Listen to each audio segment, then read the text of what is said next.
On November 23, a red Toyota Vios with Tacurong City Hall plates made its way to the hospital via the Cotabato-Isulan National Highway, driven by City Hall employee Toto Palabrica. With him were two other employees, his niece Mercy and Daryl De Los Reyes. The three were accompanying Licensing Officer 3 Noni Lechoncito and his wife Cecile to the Cotabato Hospital for a CT scan. Cecile, an OFW in Qatar, had just come home after 2 years. Kahit may sakit po yung papa ko, kami pa rin po yung iniintindi niya parati. Kaya daw siya umuwi ngayon kasi attend po siya ng graduation ko. 2 taon niya sila hindi nagkikita ng nanay niya. You're supposed to be umuwi 2 weeks ago, umuwi ng nanay niya. Ang nakita niya, itong panganay lang. Ilang years din kami hindi nagkita.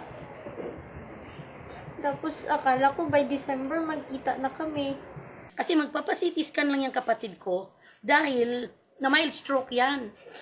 O, kapag puntang Cotabato City. Ordinary naman yung pagpunta sa Cotabato City.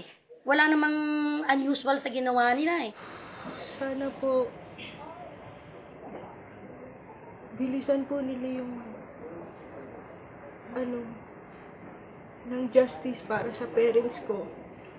Kasi hindi po naman po sila damay dun eh. Alam nila kung ano kalalim ang nilibingan sa kapatid ko?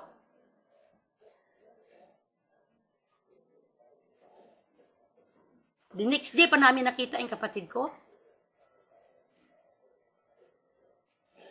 Sa ilalim pa sila ng Vios. Ang tamaraw sa ilalim, sila, Vios, tao, tapos tambak ng lupa. Maski makita man lang namin for the last time ang mukha ng aming mga kapatid. Wala. Walang amang pakita mo yan. Pipi na ang ulo. Sabog na ang katawan, sabog pa ang paa.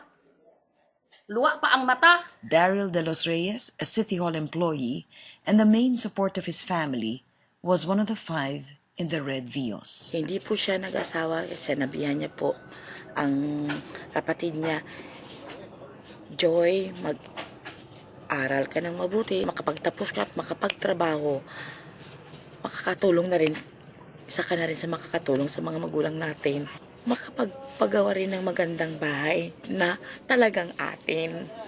Kumuha po yan siya ng lote na binabayaran niyan monthly. Hindi ko lang matanggap. Nawala na po siya. Mercy Palabrica was one of 2 in her family of 9 with a college degree, a rarity in the country's second poorest province. Siyang inaasahan namin lahat ng magkakapatid, pati magulang ko. Kahit naghirap siya, tinutulungan niya pa rin kahit mga kapitbahay namin dito. Marami pa silang mga satsat. Diretso na kung sino bang gumawa. Ano nang gagawin? At alam naman ninyo kung sino gumawa. Ano pa gagawin? Silang 3, yung mag-ama, tapos yung magkakapatid. Kasi yung ginawa nila, parang sila ng Diyos sa Mindanao. Ugali na since time immemorial. Dito na ako lumaki. Ganyan na talaga ugali nila. Maliit pa ako, nag-aambos-ambos na dyan eh. At sigurado, si Pangulong Arroyo ang nasa likod nila. Nasabi ko yun kasi nang nag-umpisa na nagpangulo si Pangulong Gloria, maraming napatay ng mga media, tapos walang hustisya. Lalo pa kaya yung kapatid ko, mabigyan pa kaya ng hustisya?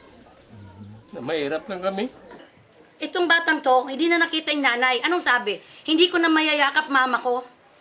Hindi ko pa nayakap mama ko.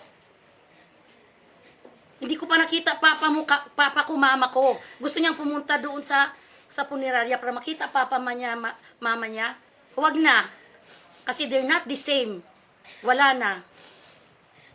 You will not even recognize them. Parang ayop mo patay nila.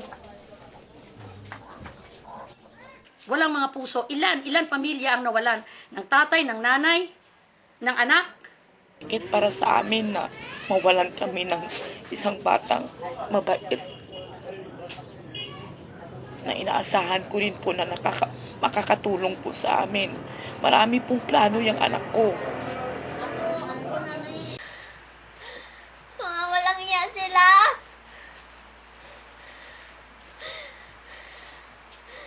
Wala na lahat ng tawag lang mama at papa ko.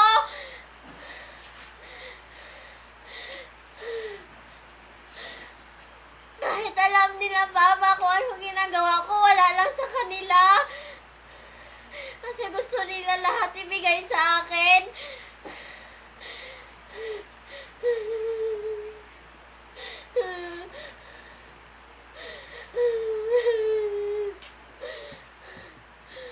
Gusto ko rin isa-isa mapatay kung sino pumatay. Lahat ng pamilya na pumatay sa parents ko. Ni isa sa kanila walang may maiwan. Para malaman nila kung gaano kasakit ano nawalan ng parents.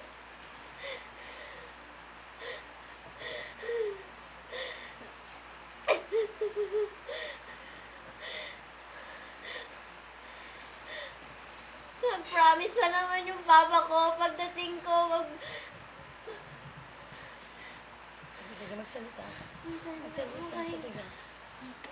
Sige, magsalita ka. Nini, tawagin ako si Miss. Tawagin ako si Nini.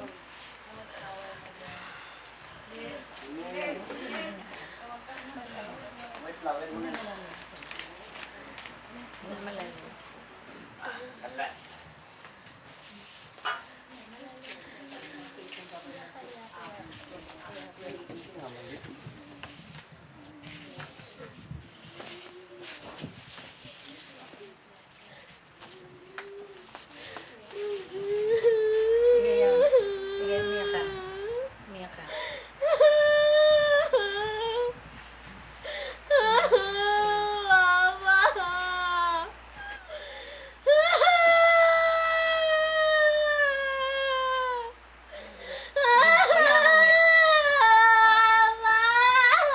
Sige, umiyak mo siya. Umiyak.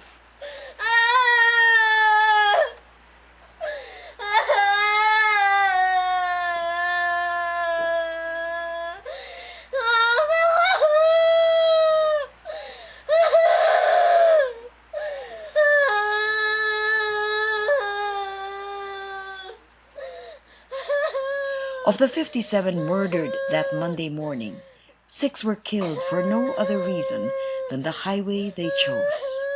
A father going to the hospital, an OFW on holiday, a man on his way home, a government employee and his niece, and a son dreaming of buying his mother a house.